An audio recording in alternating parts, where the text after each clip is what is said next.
फेंकता है जिससे उसके कंधे में चोट लग जाती है। जूलिया दर्द सहते हुए यॉट के अंदर भागती है और बच्चों को बोलती है कि छुप जाओ। वो दरवाजा लॉक कर देती है। कैसी और बेन सोफे के अंदर घुस जाते हैं। जूलिया उन्हें फ्लेयर गन पकड़ाती है और खुद एक चाकू लेकर बाथरूम में छुप जाती है।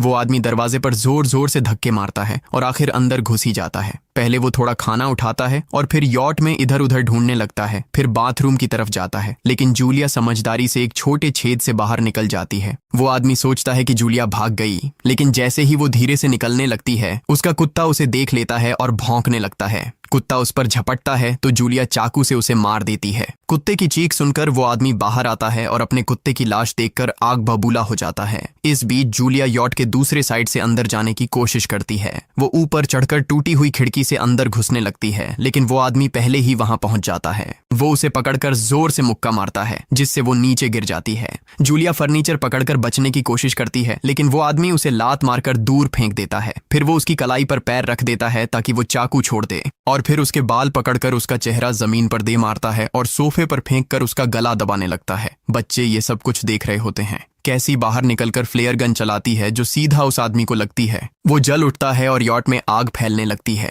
बच्चे तुरंत भाग जाते हैं, लेकिन जूलिया वापस आती है। वो उसे एक किक मारकर गिराती है, मैप और बैग उठाती है और वहां से भाग जाती है। बेन और कैसी अपने पापा के पास जाकर रोने लगते हैं। जूलिया भी उनके साथ बैठ जाती है और तीनों मिलकर आंसुओं के साथ टॉम को आखिरी अलविदा कहते हैं। तभी वो डरावना आदमी फिर यॉट से बाहर निकल आता है तो फैमिली फिर से भागने लगती है। कुछ ही देर में यॉट एक बड़े धमाके के साथ उड़ जाती है। थोड़ी दूर चलने के बाद वो लोग एक छोटे से झरने के पास रुकते हैं ताकि थोड़ा आराम कर सकें। कैसी सोचती है कि शायद वो पागल आदमी उनके पास गुब्बारे देखकर आया था। ये सुनकर बेन खुद को कसूरवार मानने लगता है। जूलिया उसे समझाती है कि इसमें उसकी कोई गलती नहीं थी और सबको आगे बढ़ने को कहती है क्योंकि वो आदमी अभी भी उनके पीछे है। रास्ते में एक छोटे तालाब के पास बेन एक मरी हुई हैमरहेड शार्क देखकर हैरान रह जाता है। तभी जूलिया नोटिस करती है कि वो आदमी फिर उनके करीब पहुंचने वाला है। सब लोग दौड़ पड़ते हैं और एक रेत के टीले से नीचे गिर जाते हैं जहां उन्हें जहरीला कचरा दिखाई देता है। फैमिली सावधानी से उसे पार करती है और लगता है कि उन्होंने उस आदमी से पीछा छुड़ा लिया है। चलते चलते उन्हें बड़े बड़े मरे हुए सी एनिमल्स और समुंदर के नीचे जमा हुआ सारा प्लास्टिक दिखने लगता है।